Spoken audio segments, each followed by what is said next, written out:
Me va a pedir horas extras.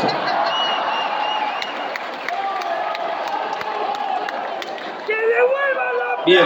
plata! En lo que se llama la parte 1 del libro está propiamente lo que tiene que ver con la estructura de esta idea de capitalismo, socialismo y democracia. Y ahí ustedes van a encontrar 5 artículos. Hay uno donde se plantea el problema desde la perspectiva de la historia del pensamiento económico, y es donde yo trato de rastrear el problema dentro de la teoría económica, que después lo voy a explicar. Aparecen todos estos problemas con la teoría neoclásica.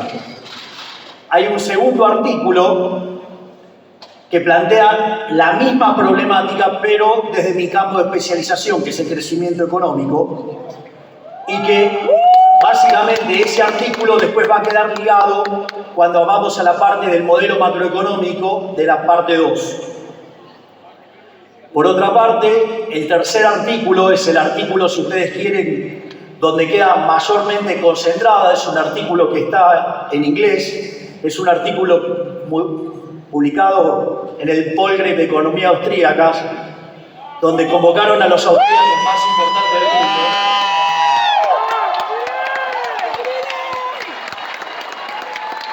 Parece que algunos que saben mucho se los olvidaron. Y por error entre yo. Y básicamente en ese artículo, digamos, va a estar, es un artículo además escrito en honor a Jesús Huerta de Soto.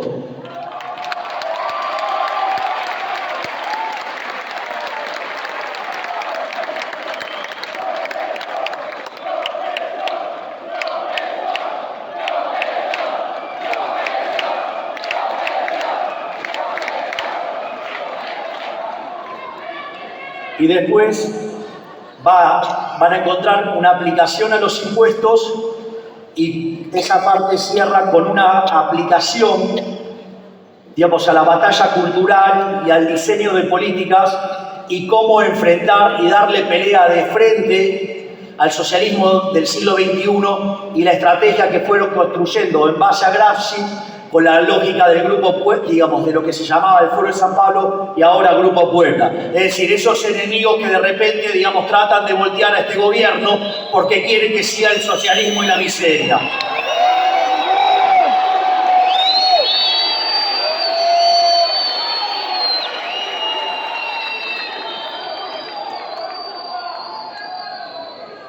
Respecto a la parte 2, básicamente lo que se presenta ahí es un modelo básicamente de macroeconomía intertemporal que sirve básicamente para entender cómo miro yo estos problemas.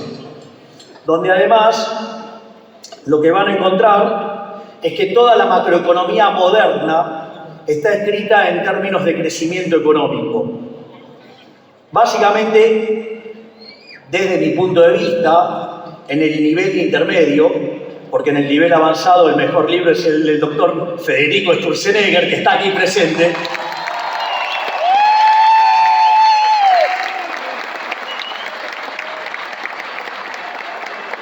Hay un libro de Barro que se llama Macroeconomics y trabaja con la idea del modelo de Solow. En ese sentido, yo replico el tipo de ejercicio, después planteo los problemas que tiene el Solow y aparece, digamos, el primer parche, digamos, por un problema que se llama eficiencia dinámica, que es, el primer parche es la regla de Phelps, pero es solamente un problema. Ese modelo después se mejora y se pone en términos de matemática concretamente intertemporal, con optimización intertemporal, que es es una mejora sobre el modelo de Ramsey de 1928, que se hace a mediados de la década de 60 por 2 economistas, uno que se llamaba Cass y otro que se llamaba Koopmans. Sin embargo, a pesar de eso, no le encontraban la vuelta para explicar el crecimiento económico. Es más, cuando esos modelos fueron testeados en la vida real, solamente explicaban el 15% y el resto se llamaba residuo de Solow. Es decir, el modelo no explicaba nada, todo quedaba fuera del modelo. En ese sentido, digamos, se hicieron un par de parches, que eso digamos que yo los explicito también cómo se arregla, que es básicamente la incorporación del capital humano o la incorporación del progreso tecnológico. Y de esa manera, ustedes pueden explicar el crecimiento económico. Sin embargo, el problema es que todos esos elementos están dados de manera exógena, es decir, está todo a dedo. Y las dinámicas están descritas a dedo. Por lo tanto, digo, es un parche con el cual los economistas convivimos, pero tenemos que saber que es un parche. Pero les voy a contar algo, porque mi próximo libro, que lo voy a escribir con el doctor Demian Reidel, que está por acá, el genio ese que está ahí, encontramos la solución. Así que ya les estoy avisando que el que viene atrás tiene la solución. ¡Otro Luna! Y después, ustedes lo que hacen es, el pensamiento económico evoluciona hacia los modelos de ciclos reales, y después agotó un conjunto de supuestos para que se vuelva a parecer al solo y quede manejable para el gran público. Pero a diferencia del modelo de Barro, que baja por el mercado de trabajo, en este caso nosotros bajamos por el mercado de capital. Al bajar por el mercado de capital no solo derivamos la demanda de trabajo, sino que además, como el capital es lo que en las empresas se llama activo, del otro lado nos queda la deuda y el equity, o sea, el financiamiento de las empresas.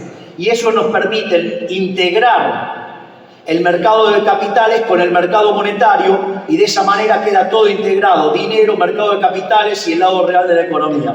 Y es una contribución bastante divertida.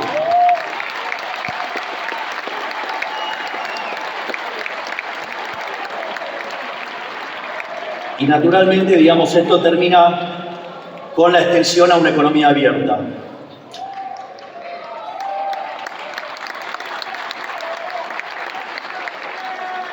Pero naturalmente el core del libro es lo que se llama la parte 1, digamos, que justamente se llama capitalismo, socialismo y la trampa neoclásica. Entonces lo primero que hay que pensar es, bueno, es gracioso porque algunos me dicen, che, laburás 16 horas por día, digo, ¿cuándo escribís? Bueno, ¿cuándo lees? Bueno, hago lo que puedo.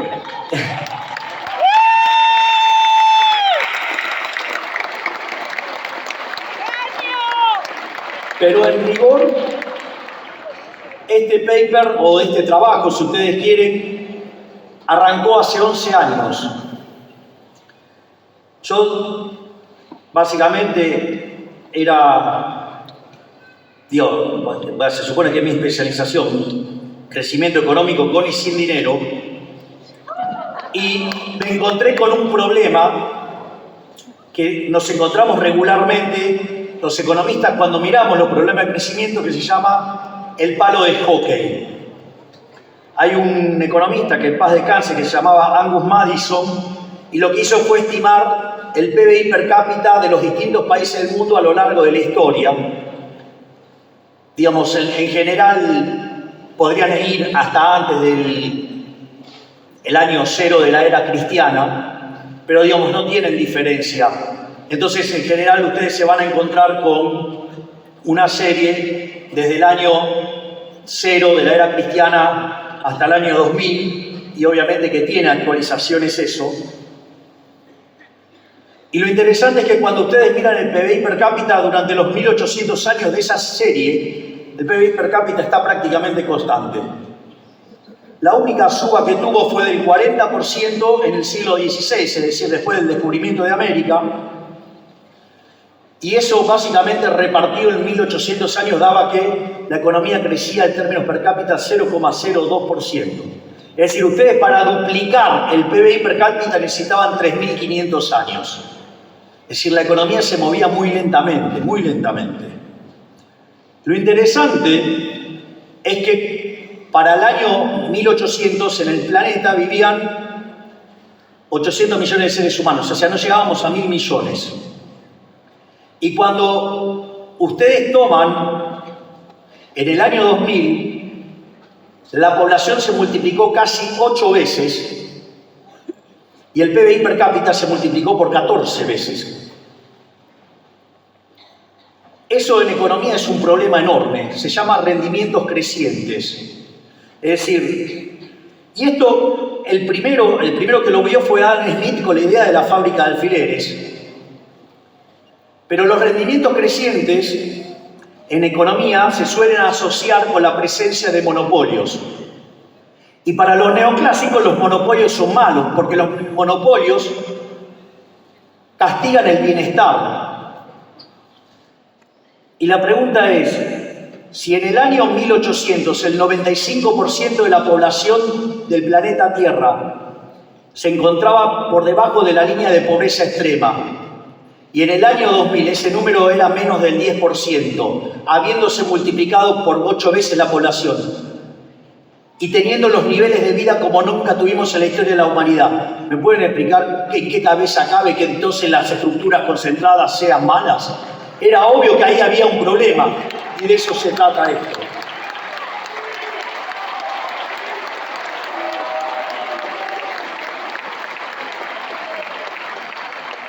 Frente a ese problema, dije, entonces tengo algún problema raro, digamos, con la micro. Después de casi 25 años de dar clases de micro, digo, algo está mal.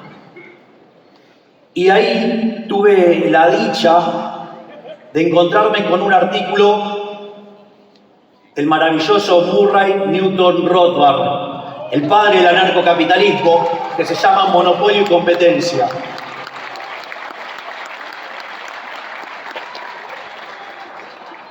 Lo primero es que es un artículo que ustedes lo pueden encontrar en español y la traducción está hecha por Alberto Venegas Lynch, padre. Es decir, el padre del prócer y el abuelo de Berti.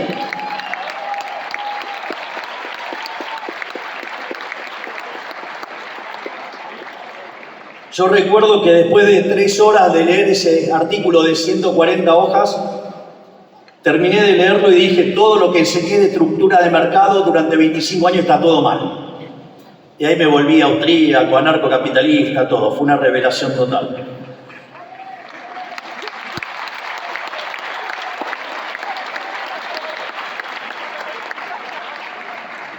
Porque básicamente el problema del monopolio, ustedes tienen primero lo que llamaba Hazlitt la diferencia entre el buen y el mal economista, digo, en el libro de la economía en una lección, que es la diferencia, es que mientras que el mal economista solamente mira un solo sector, un solo periodo, el buen economista mira el equilibrio general, es decir, no solo mira un sector, sino que mira todos los otros sectores y no solo considera los efectos de corto plazo, sino también los de largo plazo.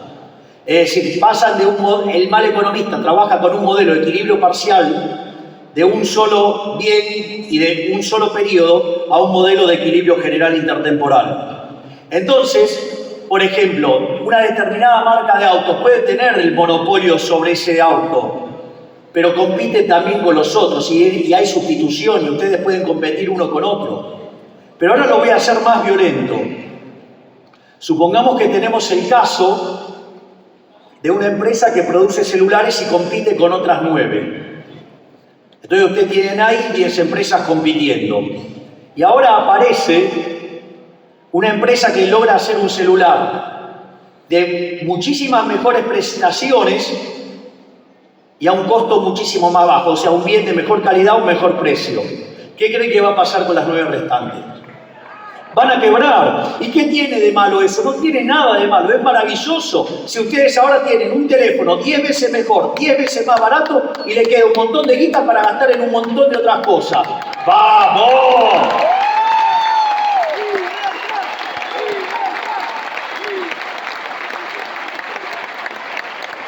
Claro, pero ahí le vamos a decir algo incómodo a los políticos. Y es que en realidad, los únicos monopolios que son malos, que es la verdadera definición de monopolio que la creó Lord Coke, un visionario, Lord Coke, y que es la que toma Adam Smith, que el monopolio es cuando el monarca o el señor feudal le daba a una empresa la potestad para ser la única empresa que vendiera ese producto en ese lugar y que si alguien violaba eso, le caía con toda la fuerza del Estado encima. Es decir, el monopolio es malo cuando el que está en el medio es el Estado. Por lo tanto, el problema sigue siendo el maldito Estado.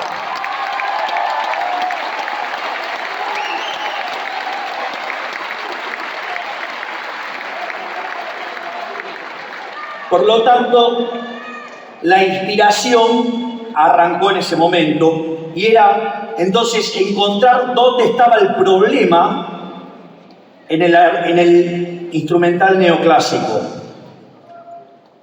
El otro elemento que tiene el artículo, porque fíjense que se llama capitalismo, socialismo y la trampa neoclásica, es decir, que el sistema neoclásico constituye una trampa.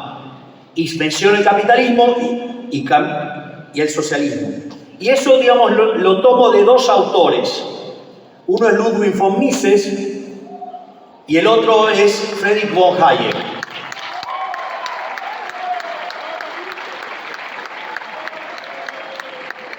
Si ustedes revisan la obra de Mises, Mises le va a decir con claridad meridiana que no hay más que dos sistemas.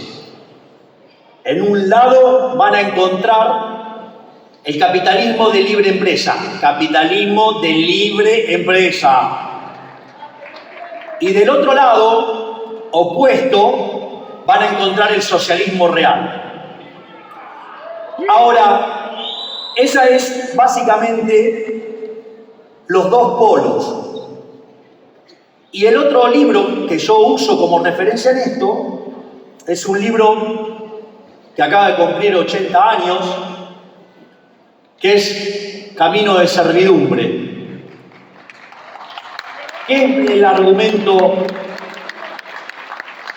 de Camino de Servidumbre? Si pifié la cantidad de años le pido perdón, o sea, más o menos son. Mejor.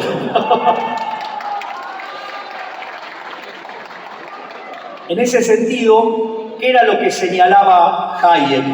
Es que cuando un político fatalmente arrogante se metía a intervenir en un mercado porque creía que había un fallo de mercado, el resultado emergente era que funcionaba peor.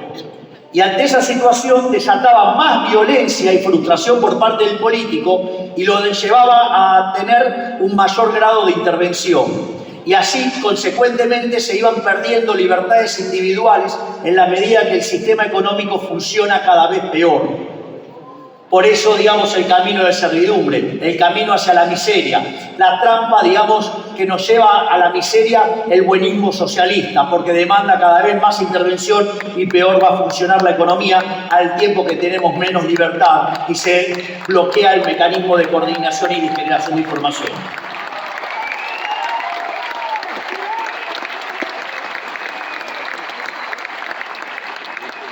De hecho, Milton Friedman esto lo había puesto en otros términos y con esa genialidad que tenía Milton Friedman para este tipo de cosas dice, a menudo la solución del Estado a un fallo de mercado es una solución muchísimo peor. Vaya que tenemos un buen ejemplo con Argentina.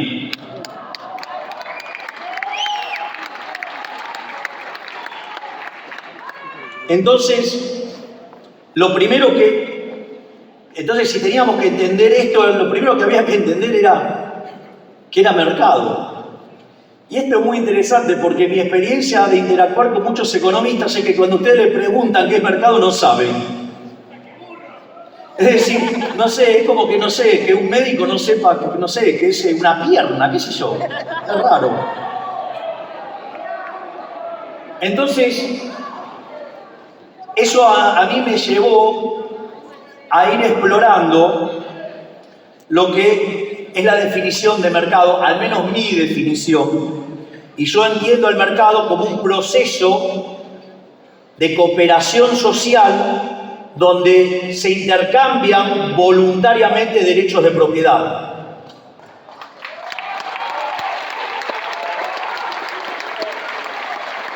Ahora, el punto es que si entonces hay propiedad privada, consecuentemente no hay Estado. Eso tiene un sentido, porque ¿qué es lo que hace el sistema de precios? El sistema de precios es un mecanismo de transmisión de señal, de coordinación y de ajuste. Es decir, cuando ustedes hacen una transacción, queda registrado un precio, ese precio se transforma en una señal que coordina a los agentes, algunos serán compradores, otros serán vendedores, van a empezar a interactuar y en la medida que oferta y demanda difieran, se van modificando los precios hasta que encuentren el equilibrio. Obviamente que si en el medio aparece el Estado interfiriendo sobre la propiedad privada, eso genera un ruido en el precio y por ende el mercado se descoordina y entonces las cosas empiezan a funcionar mal.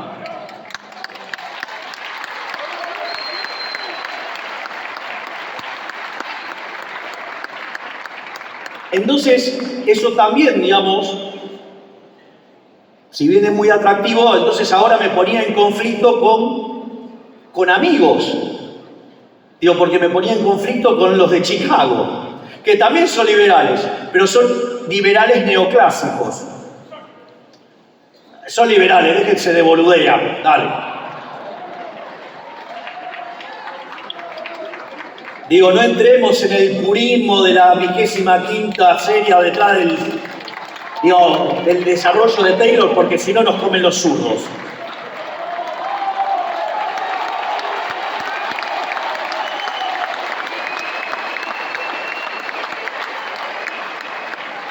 Si no, podemos volver a esos que hacían reuniones y que un ascensor le quedaba grande.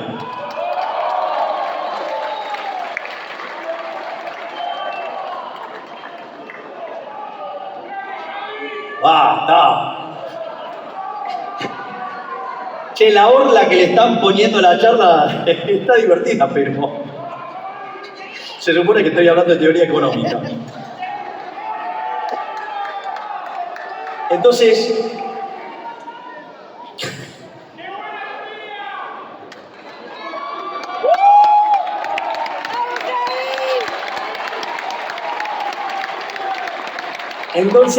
¿qué es lo que sucede? Ustedes se van a encontrar que en la tradición de Chicago, bien en la tradición neoclásica, el único elemento por el cual existe el Estado es porque básicamente estamos frente a la presencia de fallos de mercado. Por lo tanto, lo único que justifica la existencia del Estado y el cobro de impuestos es para que el Estado corrija estos fallos de mercado. Pero, ¿qué es lo que pasa? Esa definición a mí con la definición de mercado no me mapeaba, y en ese sentido, mi reflexión, que obviamente que les va a parecer a alguien un poquito extrema, como todo lo que hago. ¡No pasa nada! ¡Está todo bien! ¡Vamos, Javier! ¡Decilo, Javier! ¡Decilo! ¡Es un genio, Javier! ¡Decilo! En ese contexto, una de las cosas que yo digo es, los fallos de mercado no existen.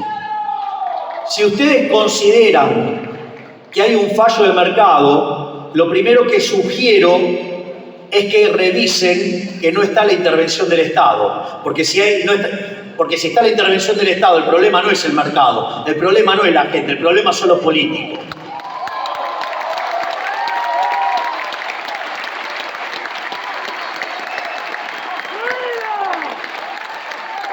Pero obviamente que si la definición la dejaba ahí, estaba muy light. Entonces, para hacerla un poquito más reloading, dije, y si ustedes creen, aún así, sin que esté el Estado, hay un fallo de mercado, vayan, hagan el análisis de vuelta porque está mal. ¡Bravo! ¡Justo el aporte! Y lo interesante es que el análisis neoclásico y los economistas, yo creo que definitivamente en algún momento, digamos, enfermamos y perdimos la brújula. ¿Qué es un modelo? Un modelo es una representación simplificada de la realidad. Ahora, si el modelo no mapea con la realidad, una cabeza normal, razonable, ¿qué hace? Tira el modelo y busca uno que mapee con la realidad. Bueno, los neoclásicos enloquecieron tanto que lo llaman fallo de mercado. Entonces, ahora hay que encontrar por qué los economistas hacen eso. Entonces, para poder encontrar dónde está el origen de todo eso, ¿qué me dice? Me fui a papá. No, vos, a Adam Smith. ¿O no? Vos y tu negocio, ¿qué haces?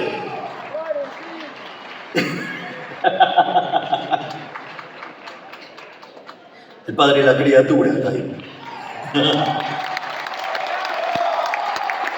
La mamá también.